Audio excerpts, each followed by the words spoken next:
তাৰ এই মুহূৰ্তত অসমৰ প্ৰত্যেকগৰাকী জনসাধাৰণলৈ দিবলৈ ওলাইছো ডাঙৰ খবৰ। তো যিসকল মানুহৰ নাম এইবোৰ চৰকাৰী আঁচনিত অন্তৰ্ভুক্ত হৈ আছে সেইসকল মানুহৰ বেংক একাউণ্টত অসম চৰকাৰে অতি শীঘ্ৰেই সোমাই দিব চৰকাৰী ধন। তো পূজাৰ পূৰ্বে লাখ লাখ দুখীয়াৰ বেংক একাউণ্টত চৰকাৰে প্ৰদান কৰিব টকা। তো কোনবোৰ দুখীয়াসকলে নিজৰ বেংক একাউণ্টত চৰকাৰী ধন লাভ কৰিব যদি জানিব বিচাৰে তেন্তে অনুগ্ৰহ কৰি ভিডিঅ'টো স্কিপ নকৰি প্ৰথমৰ পৰা শেষলৈ চাই থাকিব। লগতে মোৰ চেনেলত নতুন হলে প্লিজ চেনেলটো সাবস্ক্ৰাইব কৰি মোৰ লগত থাকিব আৰু ভিডিঅ'টো ভাল লাগিলে অনুগ্ৰহ কৰি শ্বেয়াৰ কৰি দিব। তো আপোনালোকে মোবাইল স্ক্ৰীনত চাব পাৰিছে প্ৰথম আঁচনিটো হ'ল PM কিষাণ আঁচনি। তো যিসকল দুখীয়া কৃষকৰ নাম PM কিষাণ আঁচনিত অন্তৰ্ভুক্ত হৈ আছে সেইসকল দুখীয়াৰ বেংক একাউণ্টত ভাৰত চৰকাৰে পূজাৰ পূৰ্বে প্ৰদান কৰিব PM কিষাণ আঁচনিৰ 18 নম্বৰ কিস্তিৰ ধন। তো PM কিষাণ আঁচনিৰ ফালৰ পৰা স্পষ্টকৈ আপডেট আহিছে যে যিসকল কৃষকৰ নাম PM কিষাণ আঁচনিত অন্তৰ্ভুক্ত হৈ আছে সেইসকল কৃষকৰ বেংক একাউণ্টত পূজাৰ পূৰ্বে 5 অক্টোবৰ তাৰিখে সোমাই যাব PM কিষাণ আঁচনিৰ 18 নম্বৰ কিস্তিৰ 2000 কৈ টকা। তো ইয়াতে আপোনালোকক আৰু এখন আপডেট দেখুৱাই আছো। ইয়াতে ডেটটোৰ কথা কি কোৱা হৈছে আপোনালোকক বিতংভাৱে দেখুৱাই দিম। তো PM কিষাণ আঁচনিৰ ফালৰ পৰা এনেকুৱা আৰু এখন আপডেট প্ৰদান কৰিছে।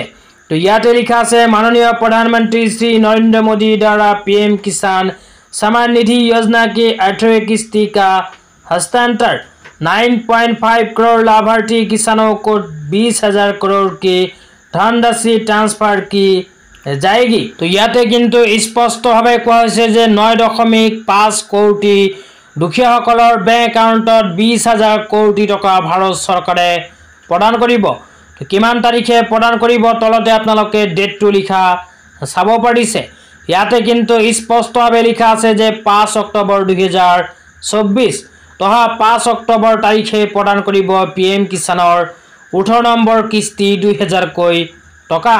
তেতিয়া আপোনালোকক দ্বিতীয়খন আঁচনিৰ বিষয়ে বিস্তাৰিত জনাই দিছো। তো আজি দ্বিতীয়খন আঁচনি হ'ল অৰুণোদয় আঁচনি।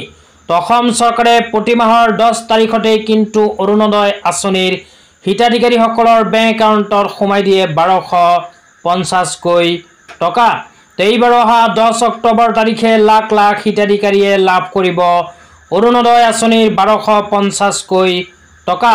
তো অৰুণোদয় আঁচনিৰ লগতে ইন্দিৰামিৰি সৰ্বজনীন বিধৱা পেঞ্চন, ৰাষ্ট্ৰীয় বিধৱা পেঞ্চন, ৰাষ্ট্ৰীয় দিব্যাংগ পেঞ্চন, বৃদ্ধ পেঞ্চন এইবোৰ আঁচনিত যিসকল দুখীয়াৰ নাম অন্তৰ্ভুক্ত হৈ আছে মহিলাসকলৰ লগত সেইসকল হিতাধিকাৰীয়েও লাভ কৰিব অহা 10 অক্টোবৰ তাৰিখে নিজৰ বেংক একাউণ্টত চৰকাৰী ধন।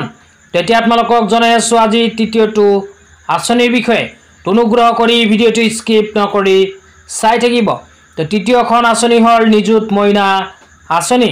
তো যিসকল ছাত্ৰীয়ে নিযুত মইনা আঁচনিত আবেদন কৰিছিল সেইসকল ছাত্ৰীৰ বাবে আহি গ'ল ভাল খবৰ। অক্টোবৰ মাহৰ প্ৰথমতে সোমাই যাব নিযুত মইনা আঁচনিৰ প্ৰথম কিস্তিৰ ধন। তো এই বিষয়ত অসমৰ মুখ্যমন্ত্ৰী ডাঙৰীয়াই কেইদিনমান আগত এখন গুৰুত্বপূৰ্ণ আপডেট প্ৰদান কৰিছিল। তো অসমৰ মুখ্যমন্ত্ৰী ডাঙৰীয়াই কি উল্লেখ কৰিছিল বিতংভাৱে পঢ়ি শুনাই দিছো। তো ইয়াতে লিখা আছে বাল্য বিবাহৰ দৰে সামাজিক ব্যাধি ৰোধ কৰাৰ দিশত অসমৰ সৰ্ববৃহৎ পদক্ষেপ মুখ্যমন্ত্ৰী নিযুত মইনা আঁচনিৰ আজি শুভ উদ্বোধন কৰা হয়। এই বিশেষ উদ্বোধনী অনুষ্ঠানত ৰাজ্যৰ বিভিন্ন জিলাত লাখ লাখ ছাত্ৰীসকলে উৎসাহপূৰ্ণভাৱে গ্ৰহণ কৰে প্ৰপত্ৰ। তো ইয়াৰ পিছত আৰু কোৱা হৈছে আমি অহা 10 অক্টোবৰ তাৰিখে আমাৰ কন্যাসকলক আৰ্থিকভাৱে উপকৃত হ'ব লগা আঁচনিৰ প্ৰথম কিস্তি প্ৰদান কৰাৰ পৰিকল্পনা কৰিছো। তো অসম চৰকাৰে নিযুত মইনা আঁচনিৰ যিসকল ছাত্ৰীয়ে আবেদন কৰিছে সেইসকল ছাত্ৰীৰ বেংক একাউণ্টত অহা 10 অক্টোবৰ তাৰিখে টকা প্ৰদান কৰাৰ বাবে পৰিকল্পনা গ্ৰহণ কৰিছে। তো অহা 10 অক্টোবৰ তাৰিখে অসমৰ শিক্ষাৰ্থীসকলৰ বেংক একাউণ্টত সোমাই যাব পাৰে নিযুত মইনা আঁচনিৰ প্ৰথম কিস্তিৰ ধন। তো আজি ইমানেই। ভিডিঅ'টো চাই কেনে পালে নিশ্চয় কমেণ্ট কৰি জনাই দিব।